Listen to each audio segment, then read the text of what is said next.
उत्सव कथाओं में आपका खूब खूब स्वागत है।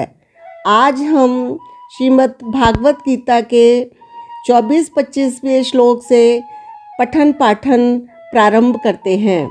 संजय बोले, हे धृतराष्ट्र, अर्जुन द्वारा इस प्रकार कहे हुए महाराज श्रीचंद्र ने दोनों सेनाओं के बीच में भीष्म और द्रोणाचार्य के सामने तथा संपूर्ण राजाओं के सामने उत्तम रथ को खड़ा करके इस प्रकार कहा, हे पार्थ, युद्ध के लिए जुटे हुए इन कौरवों को देख।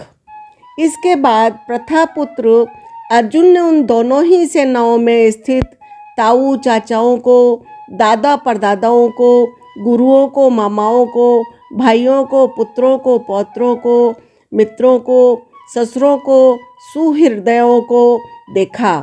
उन उपस्थित संपूर्ण बंधुओं को देखकर वे कुंती पुत्र अर्जुन अत्यंत करुणा से युक्त होकर शोक करते हुए यह वचन बोले, हे कृष्ण, युद्ध क्षेत्र में डटे हुए युद्ध के अभिलाषी इस स्वजन समुदाय को देखकर मेरे अंग शिथिल हुए जा रहे हैं और मुख सूखा जा रहा है। मेरे शरीर में कंपन रोमांच हो रहा है, हाथ से गांडीव धनुष गिर रहा है और त्वचा भी बहुत जल रही है तथा मेरा मन भ्रमित सा हो रहा है, इसलिए मैं खड़ा रहने को भी समर्थ नहीं हूँ। हे केशव, मैं लक्षणों को विपरीत ही देख रहा हूँ तथा युद्ध में स्वजन समुदाय को मारकर कल्याण भी नहीं देखता।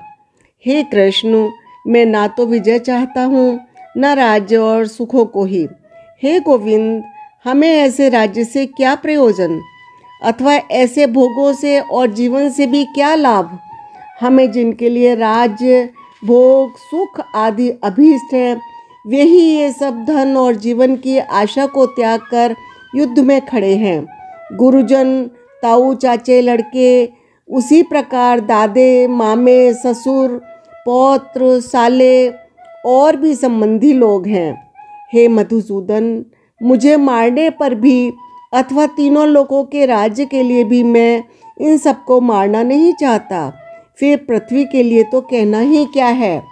हे जनार्दन, धृतराष्ट्र के पुत्रों को मारकर हमें क्या प्रसन्नता होगी। इन आतताइयों को मारकर तो हमें पाप ही लगेगा।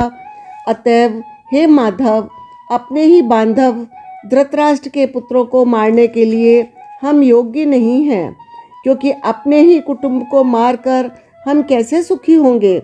यद्यपि लोभ से भ्रष्टचित्त हुए ये लोग कुल के नाश से उत्पन्न दोष को और मित्रों से विरोध करने में पाप को नहीं देखते, तो भी हे जनार्दन, कुल के नाश से उत्पन्न दोष को जानने वाले हम लोगों को इस पाप से हटने के लिए क्यों नहीं विचार करना चाहिए। कुल के नाश से सनातन कुल धर्म नष्ट हो जाते हैं। धर्म के नाश होने पर संपूर्ण कुल में पाप भी बहुत फैल जाता है।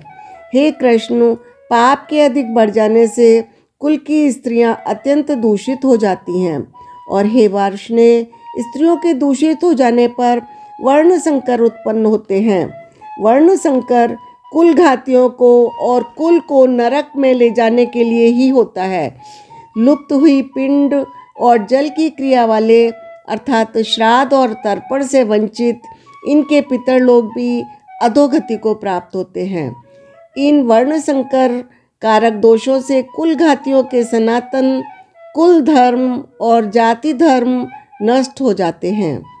हे जनार्दन, जिसका कुल धर्म नष्ट हो गया हो, ऐसे मनुष्यों का अनिश्चित काल तक नरक में वास होता है, ऐसा हम सुनते आए हैं। हाँ, शोक हम लोग बुद्धिमान होकर भी महान पाप करने को तैयार हो गए हैं, जो राज्य और सुख के लोभ से स्वजनों को मारने के लिए उद्धत हो गए हैं। यदि मुझ शस्त्र रहित और सामना न करने वाले को शस्त्र हाथ में लिए हुए धृतराष्ट्र के पुत्र रण में मार डालें, तो वह मारना भी मेरे लिए अधिक कल्याणकारक होगा। संजय बोले, रणभूमि में शोक से उद्विग्न मन वाले अर्जुन इस प्रकार कहकर बाण सहित धनुष को त्याग कर रथ के पिछले भाग में बैठ गए। प्रथम अध्याय संपन्न हुआ।